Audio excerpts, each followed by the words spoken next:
Public sector reform is essentially about transforming the way the citizen engages his or her government. And clearly, e-government is a major part of that across the board.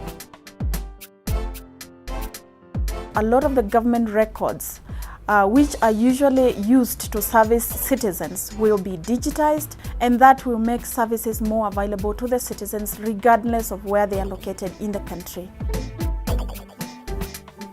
The databases that are now being created, which can be shared across different government departments, whether it is the immigration department, police department, prisons department, judiciary. Now with digitization, service is almost instantaneous.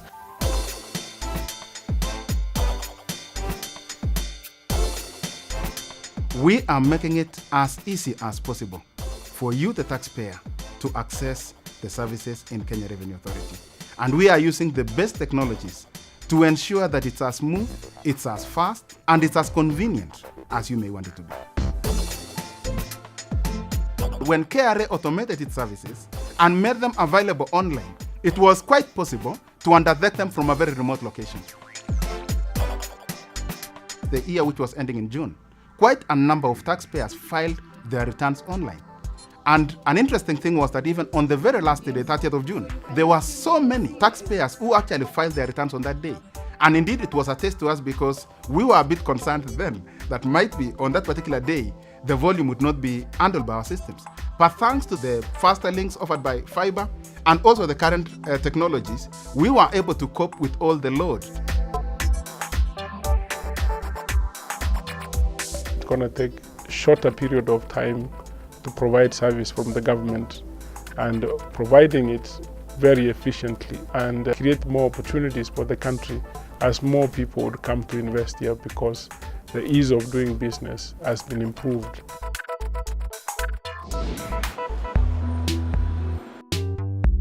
Public perceptions of the judiciary are shifting towards seeing an institution that is engaging the gears of reform and orienting itself towards serving the Kenyan people.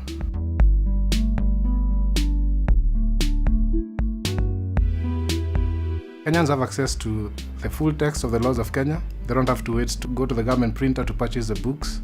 They have immediate access to judicial opinions from the High Court and Court of Appeal once they have been delivered.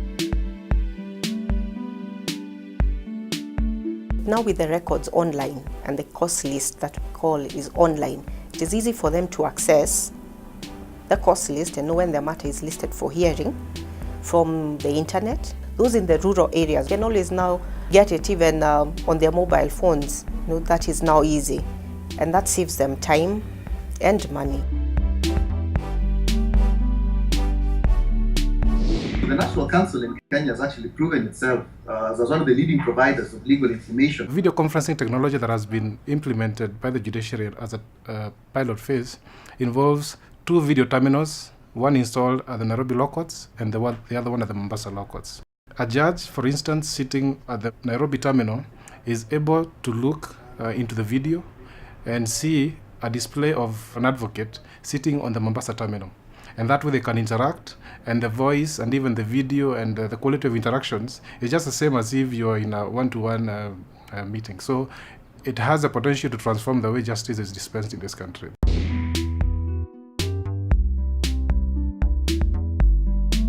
Digitizing information will have a tremendous impact on corruption. It will deal a terrific blow to corruption, primarily because once you digitize information, it is not as fungible as having files and copies and carbon copies.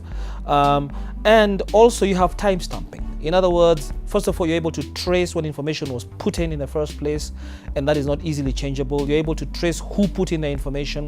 Therefore, there's a lot more accountability, and therefore less of an incentive to put in information that could be geared towards corruption because you can be caught easily.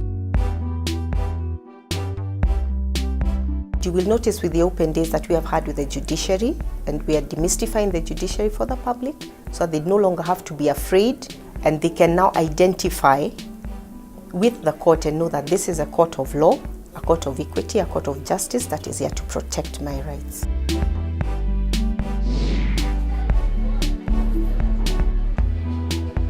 We would be able to deliver the best education to children throughout the country.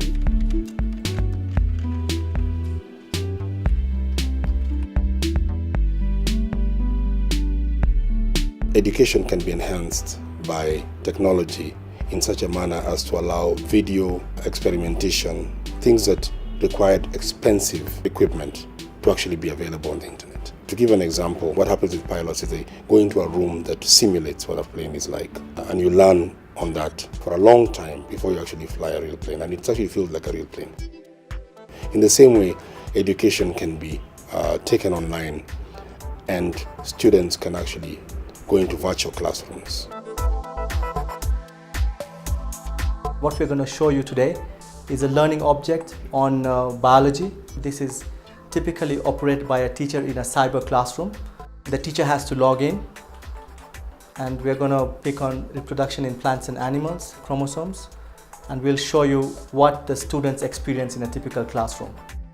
A chromosome consists of coiled DNA combined with proteins.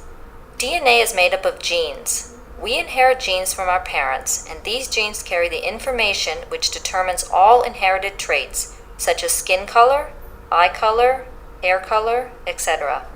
When a student sees this and they're able to revise this at their own time, the visuals stick into their minds and learning actually happens.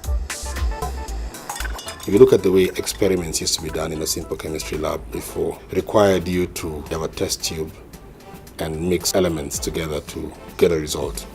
What has happened is that all those things can now be simulated on the internet.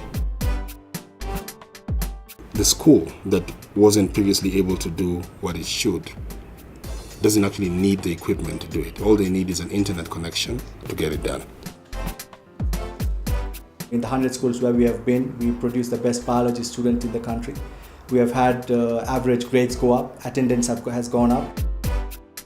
It's very, very exciting for us to have the entire country connected so that every rural kid could have the best education.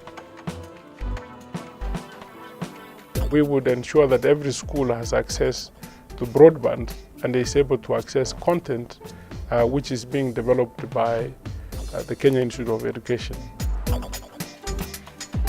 It is becoming clearly evident that the availability of information via IT is transforming lives across the board, and the most remote and the most basic lives are being transformed in ways that 10 years ago would have been unimaginable. By facilitating the solution of our problems using technology, we shall find a way to emerge as a middle-income country.